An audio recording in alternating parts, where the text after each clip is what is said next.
మీ ముందు ముగ్గురు నుంచున్నారు చూడండి. అటు ఏ అండ్ డి అని ముగ్గురు నుంచున్నారు కదా. మీ అందరి చేతుల్లో ఒక్కొక్కళ్ళు ఒక్కో బొమ్మ తీసుకున్నారు కదా. మీ బొమ్మల పేరు చదువుకొని మీ బొమ్మ ముందు ఏ ఆర్టికల్ వస్తుందో అక్కడికి పరిగెత్తండి. అందరూ వెళ్ళిపోవచ్చు, అందరూ వెళ్ళొచ్చు. మీరు కరెక్ట్ చూసుకోవాలి మీ బొమ్మ ఎక్కడ ఉంటుంది అనేది.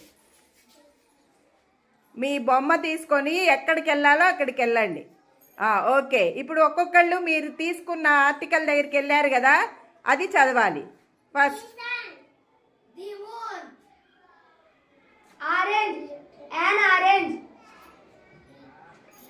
an umbrella, an owl, an apple, a dog, a tree, a duck, a hen, a fan. Very good. ఇప్పుడు అర్థమైంది కదా ఆర్టికల్స్ ఎలాగో.